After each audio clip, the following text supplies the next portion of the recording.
Faster.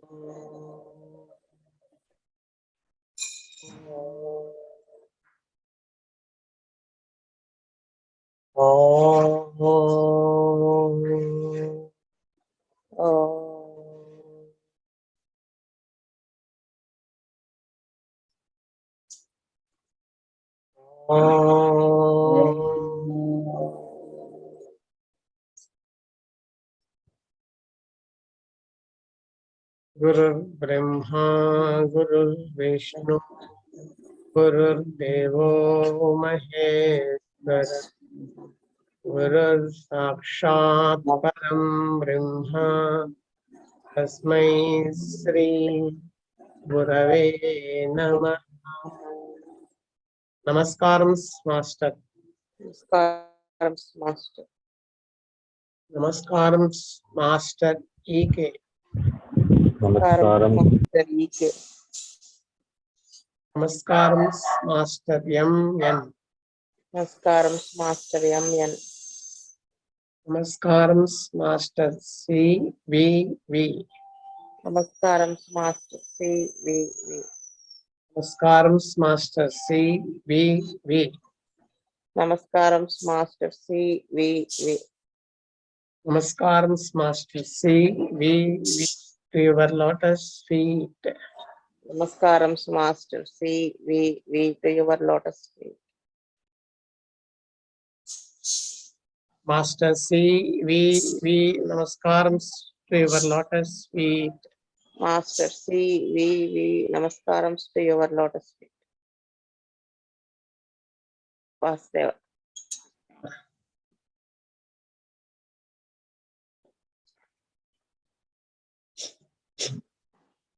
Start చేయనా? అప్పుడే పెట్టకండి అది ఆ పిక్ సరే నేను చెప్తాను. స్టార్ట్ చేయనండి.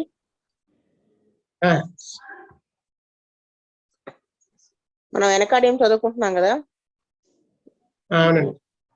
దాంట్లో చూడండి చెప్తాను. Ideas as if nothing were real, all seems to be a dream.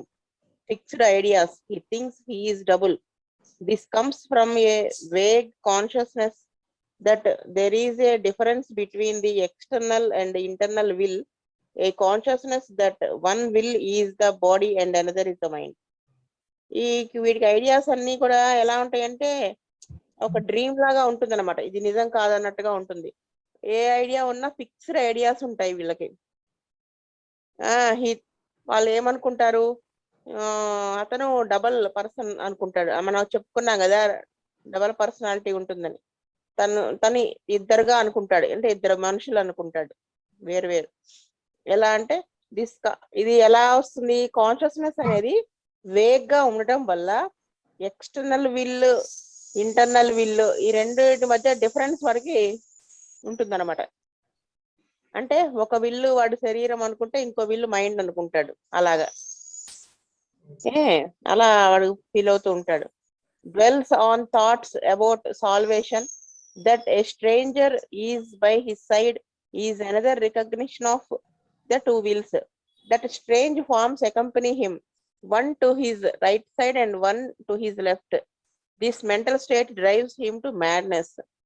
ఎప్పుడు కూడా ఏదో ఒక సొల్యూషన్ కోసం ఏదో దేనికోసం అలా ఆలోచిస్తూ ఉంటాడు. ఎక్కువ ఆలోచనలో మునిగి తేలుతుంటాడు. ఎలా ఉంటుందంటే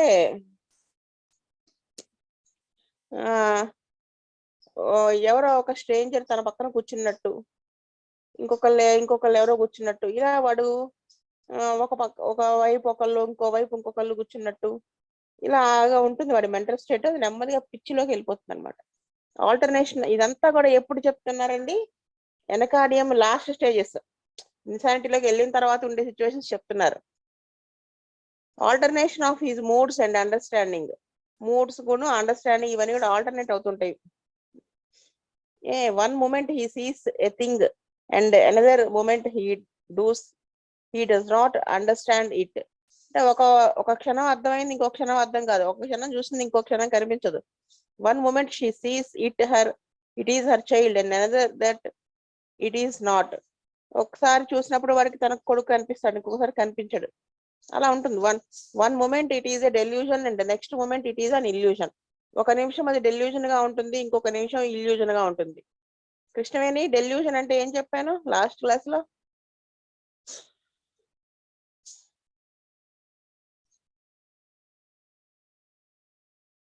వెనక్కి తిరిగి చూసుకుంటున్నావా నోట్స్? ఉంది కదండి కృష్ణవేణి?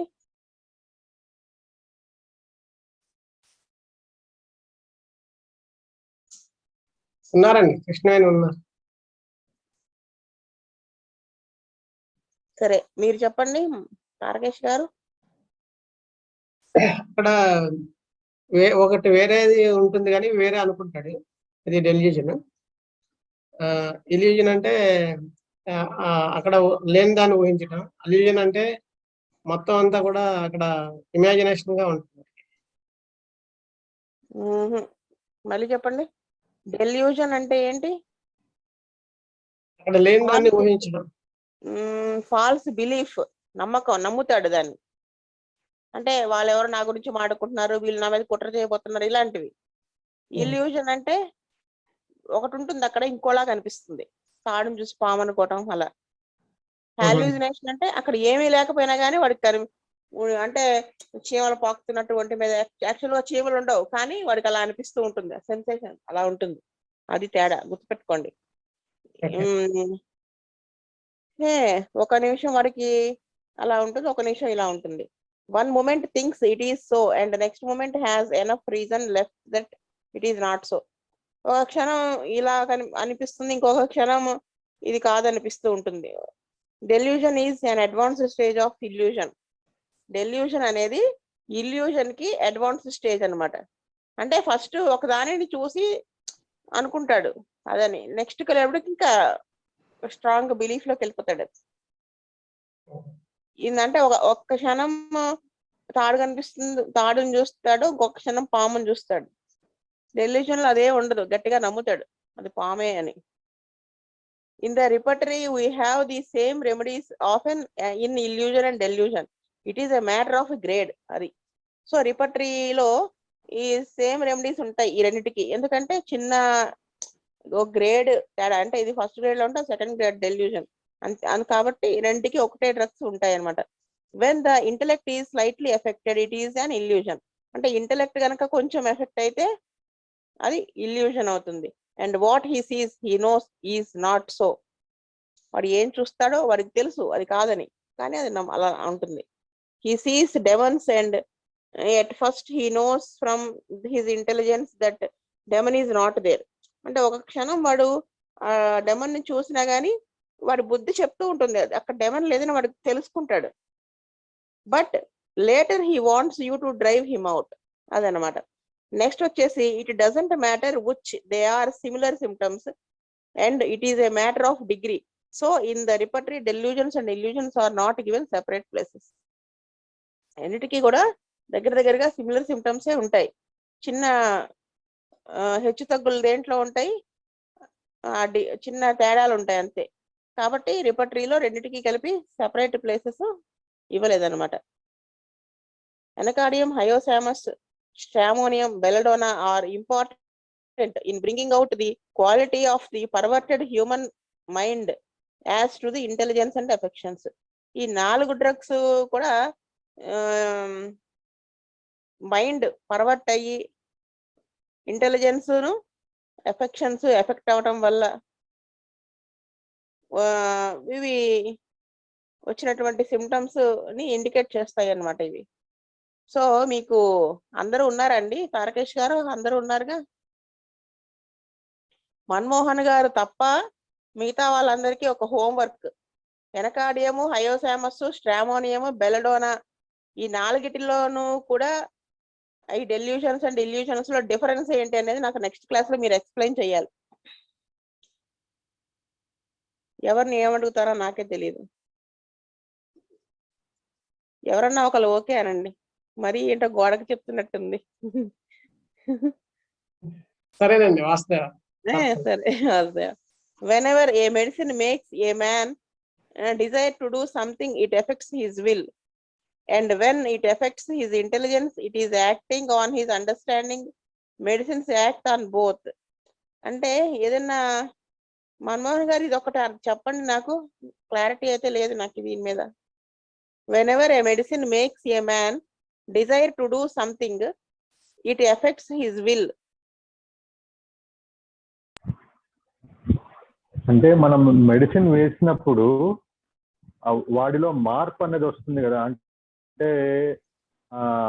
యాక్టివ్, ఇప్పుడు సల్ఫర్ వేస్తాము, వేసిన తర్వాత డల్ గా ఉన్నవాడు లేచి యాక్టివ్ గా ఉండాలి అన్న ఇది వస్తుంది కదా. ఆ చేంజ్ అంటే ఆ చేంజ్ అనేది వచ్చే ఏ డ్రగ్ అయినా కూడా ఆ మనిషి తాలూకు మెయిన్ సెంటర్ విల్ మీద పనిచేయగలదు అని చెప్పారు.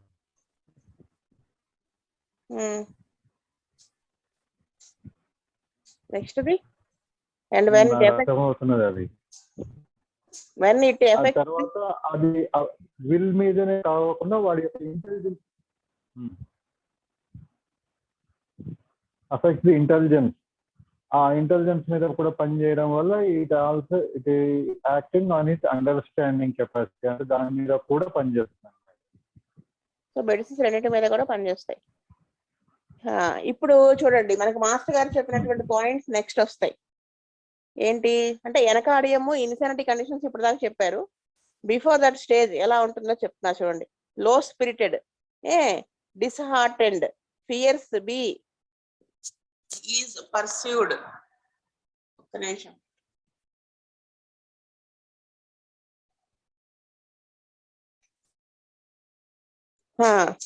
Fears be pursued, looks for thieves, expects enemies, fears everything and everybody. అని చాలా లో స్పిరిటెడ్ గా ఉంటాడు. అంటే డిస్హార్టెండ్, మనసు అనేది లేకుండా ఉంటాడు. ఆ భయం అనేది ఎక్కువ ఉంటుంది. జబ్బులు, దొంగలంటే భయము, శత్రువులు, అందరు శత్రువులుగా కనపడుతూ ఉంటారు వాడికి. ప్రతి దానికి భయపడుతూ ఉంటాడు, ప్రతి వాళ్ళకి భయపడతాడు, ప్రతి దానికి భయపడతాడు. ఆ ఫియర్ అనేది బాగా ఉంటుంది. వెనకాడియం వాళ్ళని ఏంటంటే ఇప్పుడు గట్టిగా అవతల వాడు కనుక వీడికంటే గట్టివాడు అంటే వీడు ఏం మాట్లాడు. ఫర్ ఎగ్జాంపుల్, పిల్ల ఉందనుకోండి, అది వెనకాడియం పిల్ల. వాళ్ళ నాన్న కూడా న్యాచురల్ గా వెనకాడియం అయ్యి ఉండొచ్చు కదా. ఆ చిన్నపిల్లగా ఉన్నప్పుడు ఆ వెనకాడియం వెళ్తే ఫాదర్ నక్సాంక అనుకోండి, గట్టిగా దండించి ఫైట్ దెబ్బలాడుతూ ఉంటే కొడతారనే భయంతో ఆ పిల్ల కామ్గా ఉంటుంది వెనకాడియం అయినప్పటికీ. అయితే తను ఎవరి మీద అథారిటీ చూపిస్తుంది? తనకు చెల్లో తమ్ముడో ఉంటే ఇది కాల్చు తింటూ ఉంటుంది వెనకాడియం మైండ్తో ఆ చిన్న వాళ్ళని, అంటే సబార్డినేట్ కదా తనకంటే. అదే వాళ్ళ నాన్నకి భయపడుతుంది, కొడతారేమో ఇలా భయం ఉంటుంది. అదే ఆ పిల్ల పెరిగి పెద్దవాళ్ళై వాళ్ళ నాన్న ముసలివాడు అయ్యాడు అనుకోండి, అక్కడ తను ఎదురు తిరిగి ఆ వెనకాడియం నేచర్ ఓపెన్ అయి చూపిస్తుంది అనమాట. అంటే వెనకాడియం వాడికి భయం ఉంటుంది, భయపడడు కానీ భయం ఉంటుంది వాడికి. భయపడడు అంటే భయం ఉంటుంది వాడికి. Full of internal anxiety, no peace. He is separated from the whole world and he despairs to do that which is required of him. Cowardly in the extreme. అది వాడికి లోపల చాలా టెన్షన్ ఉంటుంది అనమాట, మనశ్శాంతి అనేది ఉండదు. ఎలా ఉంటుందంటే వాడికి ఈ ప్రపంచంతో నుంచి సెపరేట్ అయిపోయినట్టుగా ఉంటుంది. వాడికి ఏం కావాలో వాడు తీసుకోవాలి అనుకుంటాడు అనమాట. మళ్ళీ ఆ పిరికితనం కూడా ఎక్కువగా ఉంటుంది. అది fears some dreadful thing will happen. అంటే ఏదో ఒక బ్యాడ్ థింగ్ జరగబోతోంది అని వాడికి అనిపిస్తుంది అనమాట. అదే భయపడే విషయం, బ్యాడ్ థింగ్ కాదు, భయపడే విషయం. ఏదో జరగబోతోంది అనేది వాడు భయపడుతూ ఉంటాడు నిరంతరం. మోరోజ్, విచారంగా ఉంటాడు. సల్కీ అండ్ సలెన్. సల్కీ అంటే ఏంటంటే మభ్య పెడుతూ ఉంటాడు. సొలెన్, మూర్ఖంగా ఉంటాడు అనమాట. అంటే అన్సోషల్, ఎవరితోనూ కలవడు. కంప్లైంట్స్ ఆఫ్ వీక్ మెమరీ చాలా వీక్ గా ఉంటుంది. Slight causes make him excessively angry. ప్రతి చిన్నదానికి విపరీతమైన కోపం ఉంటుంది. A strong feature is that all moral feeling is taken out of him. అంటే మోరల్స్ అనేవి వాడిలో ఉండవు అనమాట. అదే కదా ఆ మాస్టర్ గారు చెప్తారు, very dry hearted and heartless fellow అని చెప్తారు కదా మాస్టర్ గారు. హీ ఫీల్స్ క్రూయల్, వాడు చాలా క్రూయల్ గా ఉంటాడు అనమాట. Can do bodily injury without feeling. అదే సరే హార్ట్లెస్ ఫెలో, ఎదుటి వాళ్ళని గాయపరచడానికి ఫిజికల్ గా వారికి ఏమాత్రం ఫీలింగ్ లేకుండా చేస్తాడు. అది మీకు కరెక్ట్ గా తెలియాలి ఎక్స్ప్రెషన్ అంటే మీరు అతడు మూవీలో, అతడే కదా అతడునే, దాంట్లో మహేష్ బాబు ఎంట్రీ ఉంటుంది. ఆ ఎంట్రీ అప్పుడు వాడు మనిషిని చంపేస్తాడు కదా ఫస్ట్. వాడు కోసల ముందుకు వెళ్ళిపోతూ ఉంటాడు. వాడి ఎక్స్ప్రెషన్ లో ఎక్కడ ఏం తేడా ఉండదు. అంటే కొయ్యక ముందు ఎలా ఉందో కోసిన తర్వాత అలాగే ఉంటుంది వాటిది.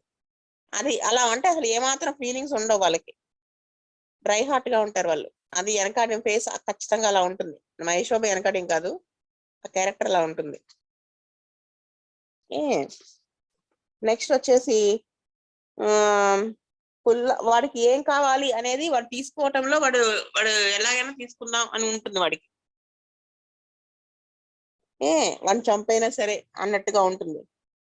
నెక్స్ట్ వచ్చేసి క్రూయల్, మ్యాలీషియస్, విక్డ్.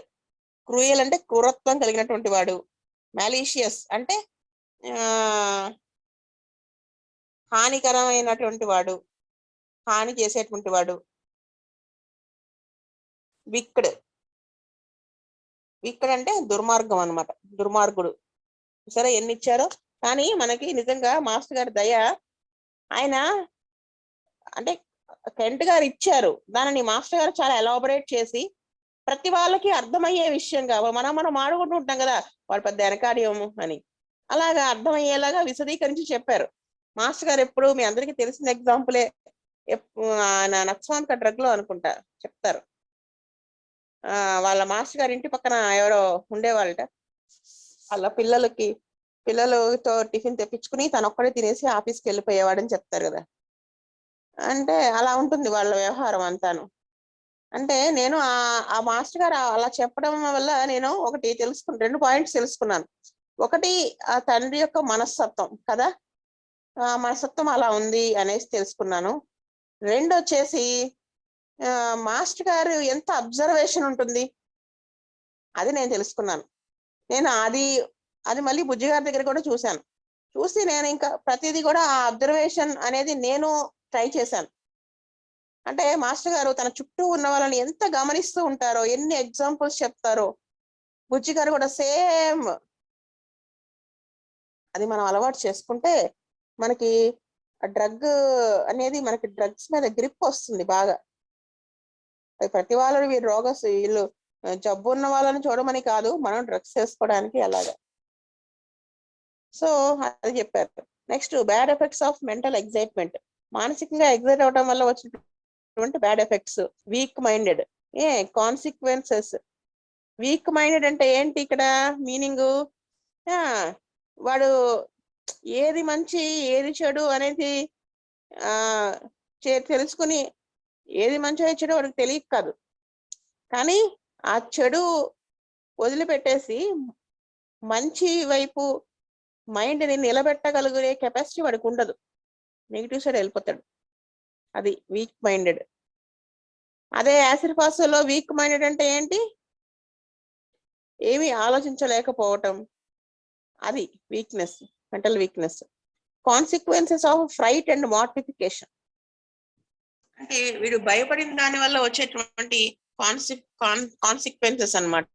అంటే నెక్స్ట్ వచ్చేసి మార్టిఫికేషన్ అంటే ఏంటంటే అవమానపరచడం వల్ల కానీ, హర్ట్ చేయటం వల్ల కానీ వచ్చేటువంటి కాన్సిక్వెన్సెస్. వాడు అవమానపడటం వల్ల,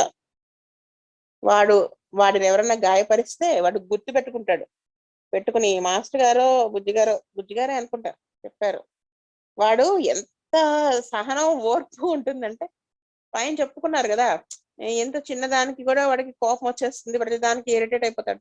వాడు ఎంత ఇరిటేట్ అవుతాడో, అవతల వాళ్ళని దెబ్బ కొట్టాలంటే పులి మేక కోసం ఎంత మాటేస్తుంది, కదలకుండా నుంచుంటుంది, కదిలితే మేక పారిపోతుంది, మేక లేడో సంథింగ్ అని అంత ఎంతలాగా వెయిట్ చేస్తుంది వేటాడటానికి, అంత వెయిట్ చేస్తాడు వెనకాడియం వాడు. ఒకడిని చంపాలి అనుకుంటే మొత్తం స్కెచ్ చేసుకుంటాడు, వాడు ఎక్కడెక్కడ తిరుగుతున్నాడు ఏంటి అన్ని. ఒక దాన్ని ఏమంటారండి, ఏదో వర్డ్ ఉంది, రెక్కి అనమాట. అది చేస్తాడు. చేసి వాళ్ళ రోజు పలానా మున్సిపల్ చెత్తకుండి పక్క నుంచి వెళ్తున్నాడు పలానా టైంకి అనుకుంటే, బుజ్జిగారు డిస్క్రిప్షన్ భలే ఉంటుంది.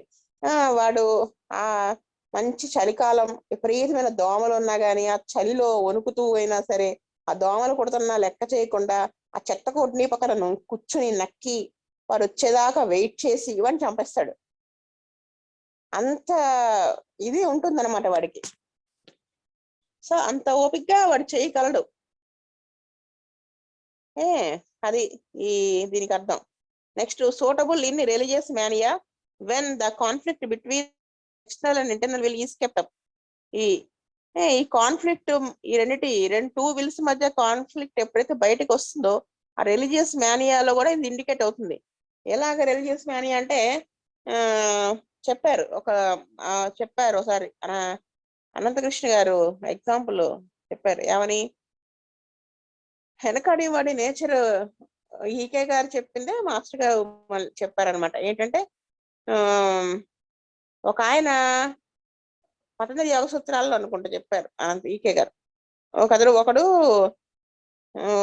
ఒక చుట్టాల ఇంటికి వెనకడి వాడు కనుక చుట్టాల ఇంటికి వెళ్తే పాపం వాళ్ళకి 2 గదులు ఉన్నాయా, ఒక గదే ఉందనో చెప్పారు. అందరు ఆ గదిలో పడుకుంటే వీడు తెల్లవారుజామున 3ంటికి లేచి నేను పూజ చేసుకోవాలని చెప్పేసి అందరిని లేపేసి అలాగా వాళ్ళు ఇబ్బంది పెట్టేసి అవి తీసుకురండి ఇవి తీసుకురండి అని ఇబ్బంది పెట్టేస్తాడు. అంటే వీడేదో పెద్ద గొప్ప పూజ చేసుకునేవాడు, భక్తుడు టైప్ లో అందరిని ఇబ్బంది పెట్టేస్తూ ఉంటాడు. ఇప్పుడు అలా ఉండడం అనేది అలా చేస్తాడు వాడు. మనం వాళ్ళ ఇబ్బంది పెడుతున్నామే, మనం ఇబ్బంది పెట్టకుండా మన పని మనం చేసుకోవాలనేది వాడికి ఉండదు. ఇంట్లో పాడినైనా కానీ కలసం పట్టరా, ముద్దరిని పట్టరా, కొబ్బరికాయ ఒలిచావా, ఇలాగా అలా ఉంటుంది. ప్లస్ రిలీజియస్ మానియా అనేది ఉంటుంది అనమాట. ఇది అటు ఇటుగా హయోసామస్ తో సిమిలర్ గా ఉంటుంది. Many complaints are ameliorated by eating. చాలా అన్ని కంప్లైంట్స్ కూడా తినడంతో తగ్గుతాయి. Sensation here and there of pressure described as if plug all through the body, in the head, eyes, in the navel and down the spine. అంటే వాళ్ళకి sensation of pressure ఉంటుంది. అక్కడ కొంచెం ప్రెషర్ వస్తున్నట్టు, ఇక్కడ ప్రెషర్ ఉన్నట్టు. అంటే ఎలా ఉంటుందంటే ఏదో బేడా కొట్టేసినట్టుగా ఉంటుంది అనమాట. బాడీ అంతా కూడా ఇన్ ది ఏదో చోకింగ్ సెన్సేషన్ అంటారు కదా, గొంతులో అయితే గట్టిగా పట్టేసుకున్నట్టు, ఊపిరాడనట్టు. ఇలాంటి హెడ్ లోగను, బొడ్డు దగ్గర, స్పైన్ కింద అలా ఉంటుంది అనమాట. Objects appear too far off, things have a strange look, sometimes uncanny, illusions of smell, burning timber, pigeons dung. ఇలా ఒక్కొక్కసారి వాడికి ఏవో బ్యాడ్ స్మెల్స్ అవి ఫీల్ అవుతూ ఉంటాడు. ఏదో టింబర్ కాలిపోతున్నట్టు, లేకపోతే పావురాలు నెంబర్ 2 చేసిన వాసన, ఇలాగ ఫీల్ అవుతూ ఉంటాడు అనమాట. క్రానిక్ డ్రై కొరైజా, చాన్నాళ్ళుగా వాళ్ళకి జలుబు అనేది ఉంటుంది అనమాట. నెక్స్ట్ వచ్చేసి the whole body has been well covered by symptoms but it seems that the mind represents the principal aspect and a will seldom be used excepting for such mind symptoms. అంటే body అంతా symptoms ఉన్నప్పటికీ కూడా mind అనేది మనం ఈ ఎనకాడియంలో main గా తీసుకోవాలన్నమాట. Usually when the mental symptoms are strong, the physical are also covered by the remedy. Mental symptoms ఎప్పుడైతే స్ట్రాంగ్ గా ఉన్నాయో ఎనకాడియంకి, ఫిజికల్స్ ఆటోమేటిక్ గా కవర్ అయిపోతాయి. అది ఇక్కడ చెప్తున్నారు ఆయన. Full of trembling and paralytic weakness, వణుకు, పారాలిటిక్ వీక్నెస్, పారాలసిస్ వచ్చినంత నీరసం ఉంటుంది అనమాట. టెటనస్, ధనుర్వాతము, ఎపిలెప్సీ ఫిట్స్ వీటిల్లో పనిచేస్తుంది. Sensation as of a hoop or band around the body, limbs or head, pressing as of a plug. వాడికి ఎలాంటి సెన్సేషన్స్, ఏదో బ్యాండ్ బాడీ చుట్టూ గట్టిగా పట్టేసినట్టు, కాళ్ళకి కానీ తలకి కానీ అలా ఒక ఏదో బిరడా నొక్కేస్తున్నట్టు ప్రెస్సింగ్ సెన్సేషన్ అలా ఉంటుంది అనమాట. Skin, the eruptions are like roostocks in many respects. Erysipelatous eruptions dark, dusky and of malignant types. roostocks లాగా eruptions ఉంటాయి అన్నమాట. ఎరిసిపెలటస్ eruptions డార్క్ గాను, మాలిగ్నెంట్ అంటే క్యాన్సర్ అన్నమాట. క్యాన్సరస్ స్కిన్ కంప్లైంట్స్ ఉంటాయి. It is an antidote to rhus tox poisoning. ఇది rhus tox కి antidote. Eruptions all over, eruptions body అంతా కూడా ఇరప్షన్స్ ఉంటాయి. Yellow vesicles are common. Vesicles అంటే వాటరీగా ఉంటాయి అనమాట. అవి ఎల్లో కలర్ లో ఉంటాయి. అవి కామన్ వీళ్ళకి ఇరప్షన్స్. విపరీతమైన దురద ఉంటుంది. Intense itching of eruptions. Warts on the palms like natrum mur. Warts palms అంటే అరిచేతుల్లో వాట్స్ అంటే పులిపిరికాయలు ఉంటాయి నేట్రమూర్లో లాగా. స్కిన్ బర్న్స్ మచ్చి, చర్మం బాగా మంటగా ఉంటుంది. It seems closely related in it's symptoms to all the Rhus tox family. ఈ సిమ్టమ్స్ అన్ని కూడా చాలా క్లోజ్ గా రూస్టాక్స్ కి ఇండికేట్ అవుతూ ఉంటాయి, సిమిలర్ గా ఉంటాయి. ఇవి చూసి మనము వెనకాడియం ఇవ్వకూడదు. వెనకాడియం మెంటల్స్ ఉంటే ఏ ఫిజికల్ కంప్లైంట్ ఉన్నా ఇచ్చినా తగ్గుతుంది. అది ఆయన చెప్పింది మొత్తం ఎసెన్స్ లో. సరే, మాస్టర్ గారు మనకి ఎంత డీటెయిల్ గా చెప్పారండి.